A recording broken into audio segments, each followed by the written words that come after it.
Hey coin collectors, it's DC on the Big D, and it's a 1953 Jefferson nickel from the United States of America. We see it says "In God We Trust" here in the front, Liberty behind him. There's a star there between the Liberty and the 1953, and Jefferson is facing to the left. There are some of these coins that are worth as much as $24,000.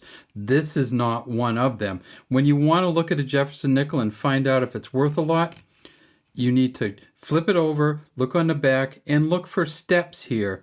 And this one doesn't have any steps at all, but if you get a good one, it'll have steps all the way up the back.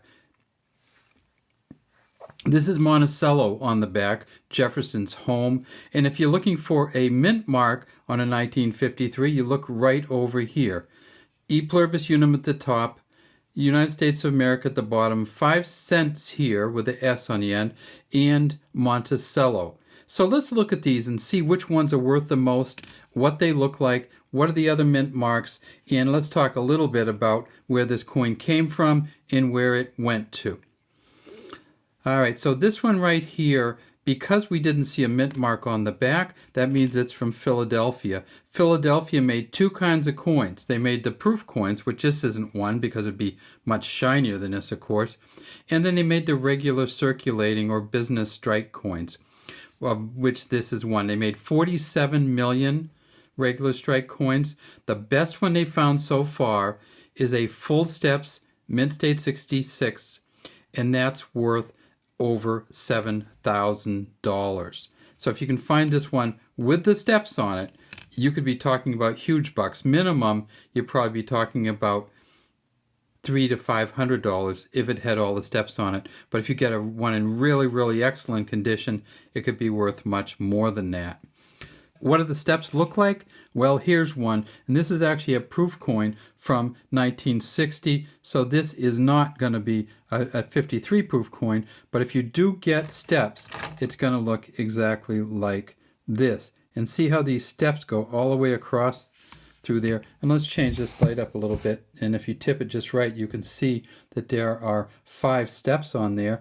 The bottom one's a little bit worn, but if you get one a little bit better than this in a full steps version, that's what it will look like, those steps going all the way across. The other mints that they made these at were the Denver Mint. And if you want to look for the Denver Mint, what you do is you take it and you flip it over and you look right back there. You see there's a little bit of extra metal there, and that D is a funny D. There are some double die obverses, but it wouldn't be on this, but there are some that look like they're repunched mint marks, and this is pretty close to looking like one, but it's in such bad shape, it's probably not worth much. Denver Mint, they made 60 million. The auction record for one of the best of these is $15,275. These coins have a smooth edge. They're 75% copper, 25% nickel, and the front design is by Felix Schlag, FS.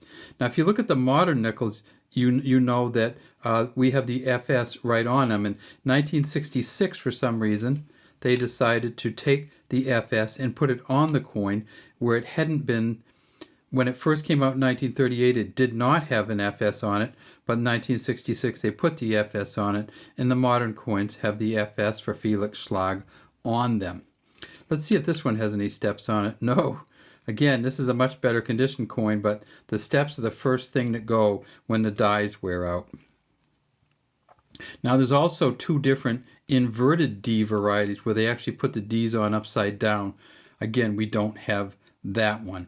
In terms of full steps on the Denver Mint coin, there have been more than 200 full steps versions graded, so this one isn't worth quite as much unless it's an incredibly good full steps version. And then finally, the last mint they made them at was San Francisco. We flip it over and we see that S on the back way over here. And at the San Francisco Mint, they made 19 million. The auction record for one of these, this is the big price one, is $24,000. PCGS currently has 2 Mint State 66 full steps that they grade at $23,000. You see this one is not going to be graded or worth anything.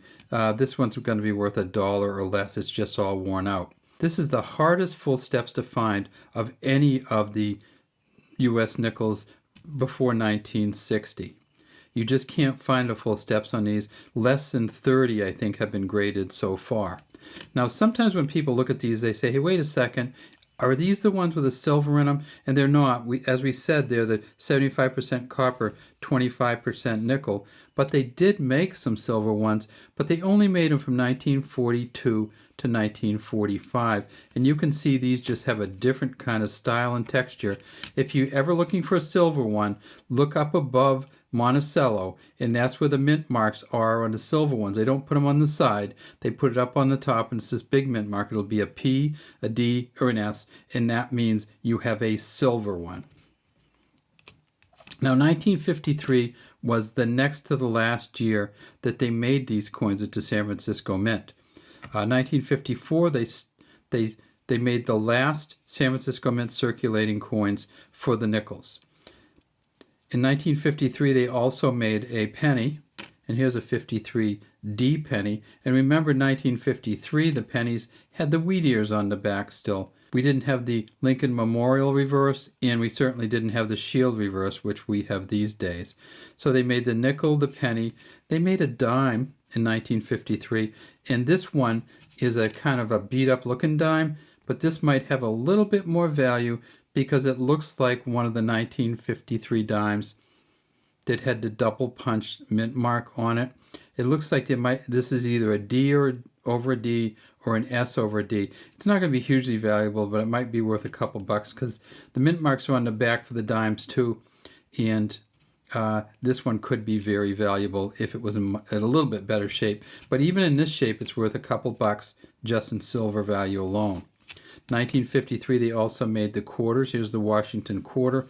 Tip it up on its side, and you see that this is one of the 90% silver ones. And we get on the back, and this is where the mint mark would be on the back, down here underneath the eagle. So this no mint mark means it's a Philadelphia coin.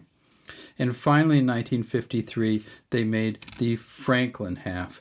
The Franklin half first came out in 1948. You see Franklin facing to the right. Liberty on the top and God We Trust here in 1953.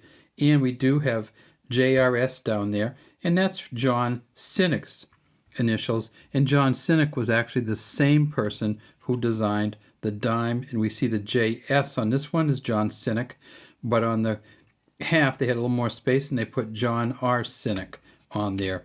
And then if we get over to the back, one of the things you look for is the lines going across the bell, the line coming down here and the words on it. We notice that we don't have much of that, but if we look up the top, we do have a mint mark, and that's a D up there for Denver. On the back of the Franklin halves, you look way up the top above the bell, in the wooden bell holder here, and that's where the mint mark would be.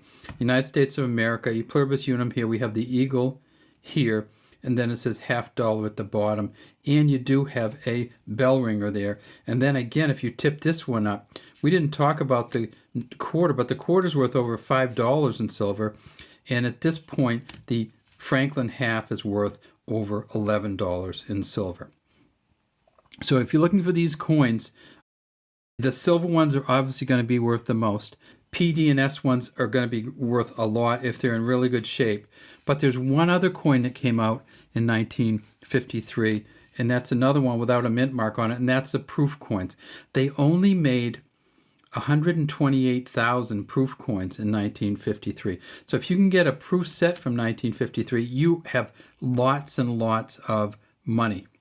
Of the 128,000 which were made at Philadelphia's proof sets, there are some that are worth $3,500 or more. There are some double die obverses, and even if you get down to a proof 63 deep cameo in the proofs, it's worth $150. So find a proof set from 1953, and you're talking hundreds of dollars. All right, well, that's all we have today. Let's get these coins back together. There's the Philly, there is the San Francisco, and here is the Denver. Here's our three mints from 1953.